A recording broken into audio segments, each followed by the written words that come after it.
ಒಂದು ತಾಯಿಯ ಗರ್ಭದಿಂದ ಮಗು ಈ ಭೂಮಿಗೆ ಬರ್ತದೆ.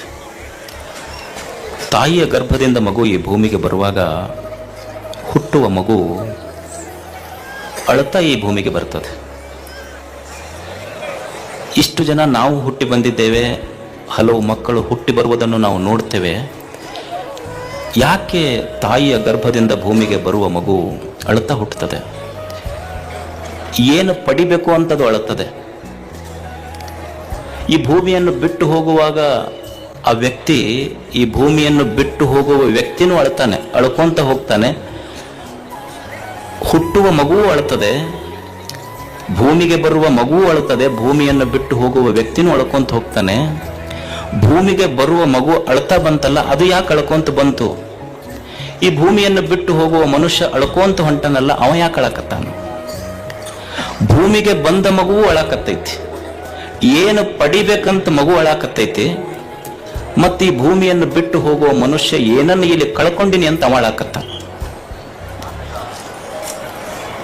ಒಂದು ಮಗುವಿನ ಬಯಕೆ ಅದು ಅಳಾಕತ್ತೈತಿ, ಏನು ಪಡ್ಕೋಬೇಕಂತದು ಅಳಾಕತ್ತೈತಿ ಅಂದ್ರ ಸಂತೋಷ.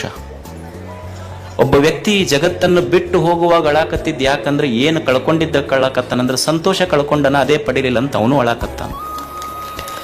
ಮನುಷ್ಯ ಹುಟ್ಟಿನಿಂದ ಸಾಯಿವರೆಗೆ ನಾವೆಲ್ಲ ಬಯಸುವುದು, ನಮ್ಮ ಇಚ್ಛೆ, ಪರಮ ಗುರಿ ಏನು ಅಂದ್ರೆ ನಮಗೆ ದುಃಖ ಇರಬಾರ್ದು, ನಾವೆಲ್ಲ ಸಂತೋಷವಾಗಿ ಬದುಕಬೇಕಂತ.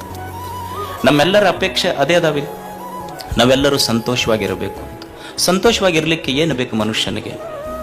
ಉಣ್ಲಿಕ್ಕೆ ಅನ್ನ ಬೇಕು, ಉಡ್ಲಿಕ್ಕೆ ಅರಿವೆ ಬೇಕು, ಇರಲಿಕ್ಕೆ ಆಶ್ರಯ ಬೇಕು. ಇಷ್ಟೇ ಇದ್ರೆ ಸಂತೋಷವಾಗಿರಲಿಕ್ಕೆ ಸಾಧ್ಯ ಇಲ್ಲ. ಅನ್ನ ಬೇಕು, ಆಶ್ರಯ ಬೇಕು, ಅರಿವೆ ಬೇಕು. ಇಷ್ಟೇ ಇದ್ರೆ ಸಂತೋಷವಾಗಿರಲಿಕ್ಕೆ ಸಾಧ್ಯ ಇಲ್ಲ ಮನುಷ್ಯ. ಅನ್ನ, ಆಶ್ರಯ, ಅರಿವೆಯ ಜೊತೆ ಹೇಗೆ ಬದುಕಬೇಕು ಭೂಮಿಯ ಮೇಲೆ ಅನ್ನುವ ಅರಿವು ಬೇಕು, ಅಂದಾಗ ಅವ ಸಂತೋಷವಾಗಿರಲಿಕ್ಕೆ ಸಾಧ್ಯ ಇಲ್ಲ. ಅರಿವು ಇಲ್ಲದೆ ಇಲ್ಲಿ ಸಂತೋಷವಾಗಿ ಬದುಕಲಿಕ್ಕೆ ಸಾಧ್ಯ ಇಲ್ಲ. ನೀವು ಅನ್ಬಹುದು, ಒಬ್ಬ ಅರಿವುಳ್ಳಂಥ ವ್ಯಕ್ತಿ, ಪ್ರಜ್ಞೆ, ಅರಿವು, ವಿಚಾರ, ಜ್ಞಾನ ಬದುಕಿನಲ್ಲಿ ಸಂತೋಷ ಕೊಡ್ತದೆ. ಈಗ ಒಂದು ಕಲ್ಲು ತಂದು ಕೊಟ್ರೆ, ನೀವು ಒಂದು ಕಲ್ಲು ತಂದು ಕೊಟ್ರ ಅರಿವಿಲ್ಲದ ವ್ಯಕ್ತಿ ಅದನ್ನು ಸುತ್ತಿಗೆ ತಗೊಂಡು ಹೊಡೆದು ಕಂಕರ ಮಾಡ್ತಾನೆ. ಅದೇ ಅವನಿಗೆ ಅರಿವು, ಪ್ರಜ್ಞೆ, ಕಲಾತ್ಮಕತೆ, ಸೃಜನಶೀಲತೆ ಇತ್ತು ಅಂದ್ರೆ, ಸೃಜನಶೀಲತೆ, ಅರಿವು ಇಲ್ಲದವ ಕಲ್ಲು ತಂದು ಕೊಟ್ರ ಅದನ್ನು ಒಡೆದು ಕಂಕರ ಮಾಡ್ತಾನ. ಅರಿವು, ಸೃಜನಶೀಲತೆಯುಳ್ಳ ವ್ಯಕ್ತಿಗೆ ಅದೇ ಕಲ್ಲು ಕೊಟ್ರ ಇಲ್ಲಾರ್ದವ ಆ ಕಲ್ಲಿನಿಂದ ಕಂಕರ ಮಾಡ್ತಾನ. ಅರಿವಿದ್ದವ ಅದೇ ಕಲ್ಲಿನಿಂದ ಶಂಕರನನ್ನೇ ನಿರ್ಮಾಣ ಮಾಡ್ತಾನ. ಅರಿವು ಏನನ್ನ ಮಾಡ್ತದೆ? ನೀವು ಅನ್ಬೋದು, ಅಲ್ರಿ ನಮಗೇನು ಅರಿವಿಲ್ಲೇನು ಅಂತ. ಈಗ ನೀವು ನೋಡಿ, ನಿಮ್ದೊಂದು ಮೊಬೈಲ್ ಇರ್ತದೆ. ಮೊಬೈಲ್ ಬಿದ್ದರೂ ಒಡಿತೈತೆ ಅಂತ ತಿಳ್ಕೊಂಡು ಅದಕ್ಕೊಂದು ಸ್ಕ್ರೀನ್ ಗಾರ್ಡ್ ಹಾಕ್ತಿರಿಲ್ಲ, ನೀವೆಲ್ಲ ಹಾಕ್ತಿರಿಲ್ಲ? ಮೊಬೈಲ್ ಬಿದ್ದರೂ ಒಡಿತೈತಿ ಅಂತ, ಮೊಬೈಲ್ ಒಡಿಬಾರ್ದಂತ ಒಂದು ಸ್ಕ್ರೀನ್ ಗಾರ್ಡ್ ಹಾಕ್ತಿರಿ. ಮತ್ತು ಗಾಡಿ ಮೇಲೆ ಹೋಗಾಗ ಕೆಳಗೆ ಬಿದ್ದರೆ ತಲೆ ಹೊಡಿತೈತಿ ಅಂತ ಹೆಲ್ಮೆಟ್ ಹಾಕೊಳ್ಳಾರ್ದು ಅಡ್ಡಾಡಿರ್ತೀವಲ್ಲ. ಮತ್ತು ಅರಿವು ಐತೆ, ನಮಗೆ ಅರಿವಿದ್ರೆ ನಾವ್ಯಾಕೆ ಮಾಡ್ತಿದ್ವಿ? ಅರಿವು ಎಷ್ಟು ದೊಡ್ಡ ಕೆಲಸ ಮಾಡ್ತೈತಿ. ಕರ್ನಾಟಕ ಕನ್ನಡ ಭಾಷೆ ಐತಿ, ಇಲ್ಲಿ ಎಷ್ಟು ಮೂಲಾಕ್ಷರಗಳದಾವ? 49 ಮೂಲಾಕ್ಷರ ಅದಾವ. ಇದೇ 49 ಮೂಲಾಕ್ಷರಗಳನ್ನು ಬಳಸಿದ ಬೇಂದ್ರೆ, ಕುವೆಂಪು ಜ್ಞಾನಪೀಠ ಪ್ರಶಸ್ತಿ ತಗೊಂಡ್ರು. ನಾವು ಅದೇ 49 ಅಕ್ಷರದ ಭಾಷೆಯನ್ನೇ ಬಳಸ್ತೀವಿ. ನಾವೇನು ಮಾಡಿವಿ? ಅದೇ ಭಾಷೆ ಬಳಸಿ ಇನ್ನೊಬ್ರು ಬೆಂಕಿ ಹಚ್ಚ ಕೆಲಸ ಮಾಡಿವಿ. ಯಾವ ಪ್ರಶಸ್ತಿನೂ ಬಂದಿಲ್ಲ ನಮ್ಗೆ. ಅಂದ್ರೆ ಅರಿವುಳ್ಳಂಥ ವ್ಯಕ್ತಿ ಇದನ್ನೇ ಬಳಸಿ ಜ್ಞಾನಪೀಠ ಪ್ರಶಸ್ತಿ ತಗೊಂಡ. ಅರಿವಿಲ್ಲಾರ್ದ ನಾವು ಬೆಂಕಿ ಹಚ್ಚೋ ಕೆಲಸ ಮಾಡ್ತಾನೆ ಅಷ್ಟೆ. ಈಗ ನಿಮಗೆ ಹಾಲೈತಿ, ಹಾಲು ಕುಡಿದ್ರೆ ಏನು ಗೊತ್ತಾಗ್ತೈತಿ, ಏನು ಬರ್ತೈತಿ ಅಂತ ಗೊತ್ತೈತಿ? ಅಲ್ಕೋ ಹಾಲು ಕುಡಿದ್ರೆ ಏನಾಗ್ತೈತಿ ಅಂತನೂ ಗೊತ್ತೈತಿ.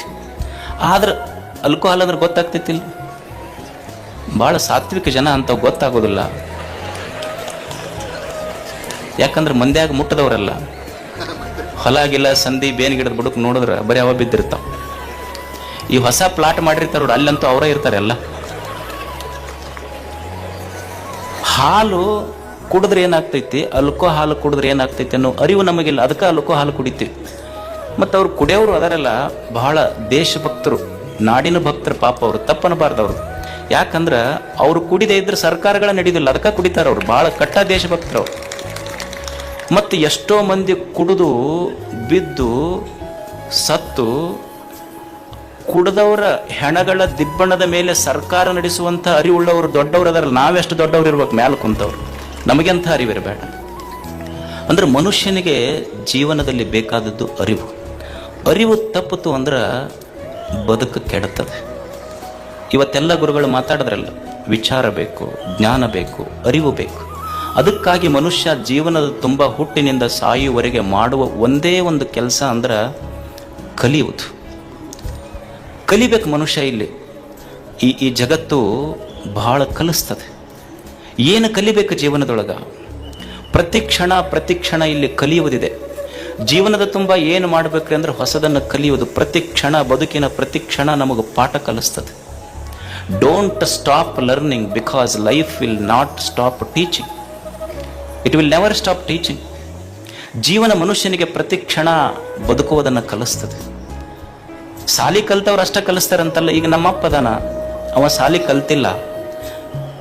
ನಾನು ಕಟ್ಟಿ ಮೇಲೆ ಹಾಲು ಹರಟಿ ಮಾಡ್ಕೊಂತ ಕುಂತಾಗ ನಮಗೆಲ್ಲರಿಗೂ ಇದಕ್ಕೆ ಅನುಭವ ಐತೆ ಇಲ್ಲ. ನಮ್ಮಪ್ಪ ಸಾಲಿ ಕಲಿಲಾರ್ದಪ್ಪ ನಮಗೇನು ಹೇಳ್ಯಾನ ಅಂದ್ರೆ, ನೋಡು ಹಿಂಗೆ ಮಂದಿ ಕೂಡ ಹಾಳು ಹರಟಿ ಮಾಡಬೇಡ, ದುಡ್ಯಾಗದ ಕಲಿ.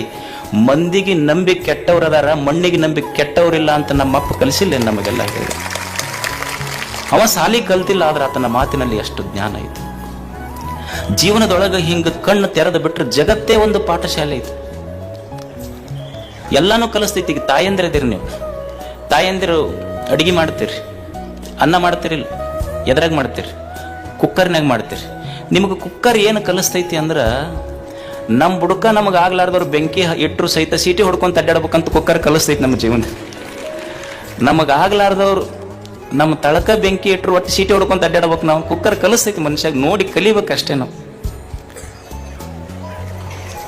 ಈಗ ಮಿಕ್ಸರ್ ಐತಿ. ಮಿಕ್ಸರ್ ಏನು ಕಲಿಸ್ತೈತಿ ನಮಗೆ? ಈಗ ಹೊಟ್ಟೆಗೆ ಎಷ್ಟರ ಸಂಕಟ ಇರಲಿ, ಬಾಯಿ ಮುಚ್ಕೊಂಡು ಕೆಲಸ ಮಾಡೋದು ಕಲಿ ಅಂತ ಮಿಕ್ಸರ್ ಕಲಿಸಿಲ್ಲ ನಮಗೆ. ಕಲಿಸ್ತೈತಿ ಜೀವನ. ಜೀವನ ಅಂದ್ರೆ ಈ ಜಗತ್ತೈತೆಲ್ಲ, ಜಗತ್ತು ಅಂದ್ರೆ ಇದೊಂದು ಡೊನೇಷನ್ ಇಲ್ಲದ ಪಾಠಶಾಲೆ ಅಂದ್ರೆ ಜಗತ್ತಿದು.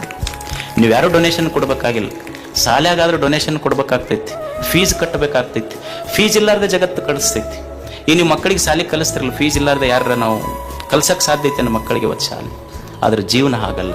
ಶಾಲೆಯಲ್ಲಿ ಫೀಸ್ ಕೊಟ್ಟ ಕಲಿಬೇಕಾಗ್ತೈತಿ. ಯಾರೋ ಒಬ್ರು ಸರು ಒಂದು ಶಾಲೆಯೊಳಗೆ ಒಂದು ಮಗು ಮನೆಗೆ ಬಂತಂತ. ಮನೆಗೆ ಬಂದು ಬಾಯಾಟ ಮಾಡ್ತಿತ್ತಂತ, ತಾಜ್ ಮಹಲಿನ ಹುಬ್ಬಳ್ಳಿ, ತಾಜ್ ಮಹಲಿನ ಹುಬ್ಬಳ್ಳಿ ಅಂತ.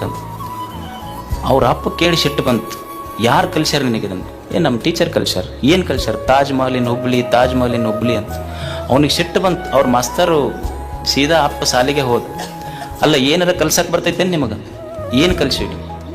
ಅಲ್ಲ, ನನ್ನ ಮಗ ಬಂದು ದಿವಸ ಬಾಯ್ಪಾಟ್ ಮಾಡಕತ್ತಾನ, ತಾಜ್ ಮಹಲಿನ ಹುಬ್ಬಳ್ಳಿ, ತಾಜ್ ಮಹಲಿನ ಹುಬ್ಬಳ್ಳಿ ಅಂತ ಬಾಯ್ಪಾಟ್ ಮಾಡಕತ್ತಾನ. ಅಲ್ಲ, ನಾವೇನು ತಪ್ಪು ಕಲ್ಸಿವೇನು? ಅಲ್ಲ, ಗೊತ್ತೈತೆ ನಿಮಗೇನು ತಾಜ್ ಮಹಲ್ ಎಲ್ಲೈತೆ ಅಂತ? ಅಲ್ಲ, ಇವತ್ತೊಂದು ದಿವಸ ಅವ ತಪ್ಪು ಹೇಳ್ಯಾನ, ತಾಜ್ ಮಹಲ್ ಎಲ್ಲೈತಿ ಅಂದ್ರೆ ತಾಜ್ ಮಹಲಿನ ಹುಬ್ಬಳ್ಳಿ ಅಂತ ಹೇಳ್ಯಾನ. ಅದಕ್ಕೆ ಬಂದೆಪ್ಪ, ಸಾಲಿಗೆ ಫೀಸ್ ಕಟ್ಟಂತ 10 ಸಲ ಫೋನ್ ಮಾಡಿ ಬಂದಿಲ್ಲ. ನೀ ಫೀಸ್ ಕಟ್ಟ ಮಟ್ಟ ತಾಜ್ ಮಹಲ್ ಹುಬ್ಬಳ್ಳಿಯಾಗ ಇರ್ತೈತಿ, ಕಟ್ಟಿಂದ ಆಗ್ರಕ್ಕೆ ಹೋಗುತ್ತಂದ ನಾವು. ನೀ ಫೀಸ್ ಕಟ್ಟದ ಮೇಲೆ ಆಗ್ರಕ್ಕೆ ಇರ್ಲಿಲ್ಲ ಅಂದ್ರೆ ಹುಬ್ಬಳ್ಳಿಯಾಗ ಇರ್ತೈತಿ. ಅದು ಜೀವನ ಇದೊಂದು ಪಾಠಶಾಲೆ ಐತಿ, ಕಲಿಸ್ತೈತಿ. ಜೀವನದಲ್ಲಿ ಸೋಲು ಬರ್ತದೆ, ಬಡತನ ಬರ್ತದೆ, ನೋವುಗಳು ಬರ್ತವೆ, ನಿರಾಶೆಗಳು ಬರ್ತವೆ, ನಿಂದೆಗಳು ಬರ್ತವೆ, ವೈರಿಗಳ ಚುಚ್ಚು ಮಾತುಗಳು ಬರ್ತವೆ. ಇದೆಲ್ಲವನ್ನು ಮೀರಿ ಬದುಕುವುದನ್ನು ಪುಸ್ತಕ ಓದಿ ಕಲೀಲಿಕ್ಕಾಗೋದಿಲ್ಲ, ಜಗತ್ತು ನೋಡಿ ಕಲಿಬೇಕಾಗ್ತದೆ. ಇವತ್ತು ನಾವು ಅಂತಿರ್ತೀವಿ, ಏನ್ರಿ ನಮ್ಮ ಕಷ್ಟದ ಕಾಲಕ್ಕೆ ಯಾರೂ ಆಗಲಿಲ್ಲ, ನಾವು ಎಷ್ಟು ಮಂದಿಗೆ ಆಗಿದ್ದೀವಿ, ನಮ್ಮ ಕಷ್ಟದ ಕಾಲಕ್ಕೆ ಯಾರೂ ಆಗಲಿಲ್ಲ ಅಂತ ನಾವು ಭಾಳ ತಾಪ್ ಮಾಡ್ಕೊತೀವಿಲ್ಲ. ಇದು ಸಹಜ ಐತಿಲ್ಲ ನಮ್ಮ ಜೀವನದೊಳಗೆ. ನಮಗಿದ್ದಾಗ ಎಲ್ಲರೂ ಬಂದರು, ಕಷ್ಟದ ಕಾಲಕ್ಕೆ ಯಾರೂ ಬರಲಿಲ್ಲ ಅಂತ ಮಂದಿಗೆ ಹೀಯಾಳಿಸ್ತೀವಿ, ಮಂದಿ ಬಗ್ಗೆ ಮಾತಾಡ್ತೀವಿ. ಆದರೆ ಸತ್ಯ ಅರ್ಥ ಮಾಡ್ಕೋಬೇಕು. ನಾನು ಸುಖವಾಗಿದ್ದಾಗ, ಸಂತೋಷವಾಗಿದ್ದಾಗ ನನ್ನ ಕೈಯ 10 ಬೆರಳು ಚಪ್ಪಾಳಿ ಹೊಡಿತಾ. ಯಾವಾಗ? ನಾನು ಸಂತೋಷವಾಗಿದ್ದಾಗ.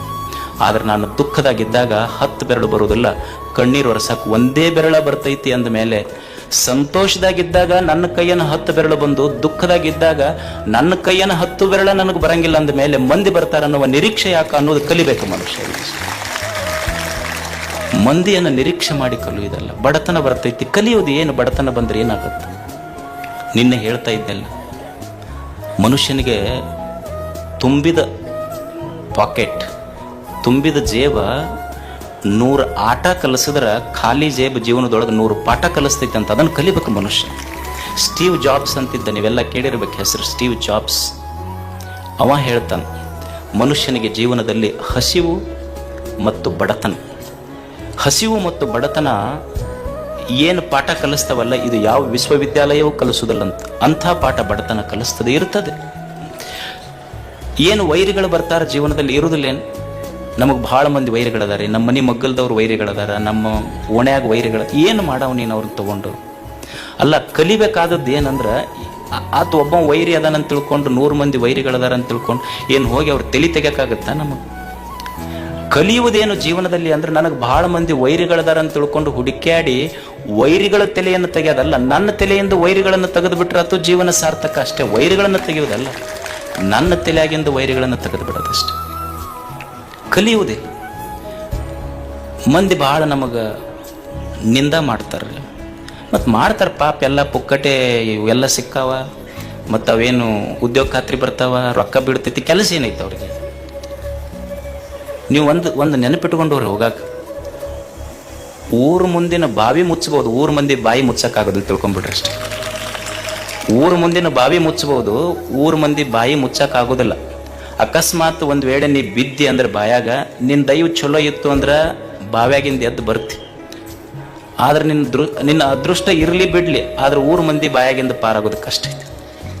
ಅದಕ್ಕೆ ಮನುಷ್ಯ ಊರಂದ ಮೇಲೆ ಒಂದಿಷ್ಟು ಆಡ್ತಿರ್ತಾವ ಅಷ್ಟೇ. ನಾ ಭಾಳ ಸಲ ಇದನ್ನು ಹೇಳ್ತಿರ್ತೀನಿ. ಏನಂದ್ರೆ, ಈಗ ನಿನ್ನೆ ಮೊನ್ನೆ ಅಡುಗೆ ಮಾಡಿರ್ತಾರೆ ಮನ್ಯಾಗ, ಅಡುಗೆ ಮಾಡಿದ್ದು ನಮಗೆ ತಂದಿಟ್ಟು ಕೂಡಲೇ ನಾವು ಮನ್ಯಾಗ ಸಿಟ್ಟಿಗೆ ಹೇಳ್ತೀವಿ. ಏನಂತೀವಿ ಅಂತಾರೆ ಇಲ್ಲಿ ಗಂಡ್ಮಕ್ಳು, ನಿನ್ನೆ ಮೊನ್ನೆ ತಂದಿಟ್ಟು ಏನು ನನಗೆ ಹಳಸಿದ್ದು ಯಾರು ಉಣ್ತಾರೆ ಮನ್ಯಾಗ ಅನ್ನೋದಿಲ್ಲ. ನೀವು ಏನಾಗ್ತೈತೆ ಉಣ್ರಿ, ಏನು ಒಂದು ಸಮಸ್ಯೆ ಏನು ಅಲ್ಲ. ನಿನ್ನೆ ಮೊನ್ನೆ ಮಾಡಿದ ಹಳಸಿದ ಅಡುಗೆ ಉಂಡ್ರೆ ಹೊಟ್ಟೆ ಕೆಡ್ತೈತೆ ಅಂತ ನಮಗೆ ಗೊತ್ತೈತೆ ಇಲ್ಲ?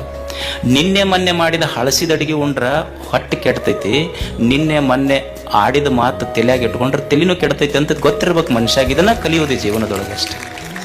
ಅದಕ್ಕೆ ಜೀವನ ಅಂದ್ರೆ ಕಲಿಯುವುದಷ್ಟೇ ಇಲ್ಲ.